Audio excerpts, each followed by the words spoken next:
forment tous, quelle que soit leur taille, quel que soit le type de handicap, et quelles que soient, je dirais, leurs actions, qu'elles soient d'innovation ou de sensibilisation. Le 7 décembre dernier, l'OSIRP a lancé la 3e édition du prix Acteurs économiques et handicap. Le but, récompenser les acteurs économiques et sociaux du secteur public et privé qui ont favorisé l'insertion des personnes handicapées dans le monde de l'entreprise. Je pense que c'est une bonne initiative et non seulement c'est une bonne initiative, mais c'est une initiative déjà pas ancienne, mais enfin qui n'en est pas à sa première expérience et qui progresse d'année en année. Donc je pense que cette année, ça sera encore mieux que l'année dernière qui était déjà très bien. Il est évident que les entreprises ont changé leur regard. La seule question qu'on pourrait se poser, c'est pourquoi ils ont changé leur regard. Ceci dit, le cas précis, c'est que bien évidemment, il y a beaucoup plus d'handicapés qui rentrent dans les entreprises.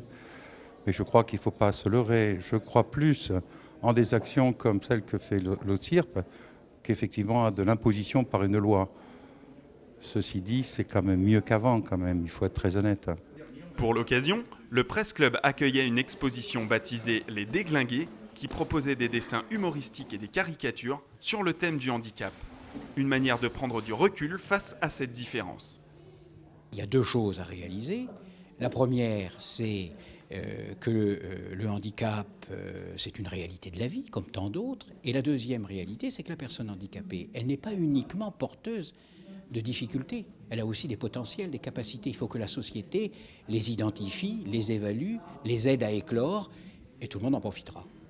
Au terme de ce concours, plusieurs récompenses seront remises aux acteurs économiques les plus innovants et efficaces en faveur des personnes handicapées. Un jury d'experts et de professionnels qualifiés décerneront 8 prix au total, avec cette année des protagonistes privilégiés et des grands axes de développement. Alors on garde un socle de partenaires, puisqu'effectivement c'est important que ceux qui travaillent avec nous connaissent bien le secteur. Par contre, cette année, on a mis un zoom plus particulier sur tout ce qui touche à l'éducation, à la formation, pour que parmi les acteurs économiques que l'on souhaite promouvoir, on zoome un petit peu sur ce type de thématique.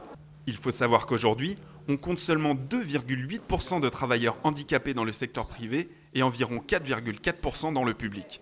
Des efforts restent donc à fournir, et notamment en matière d'éducation et de formation.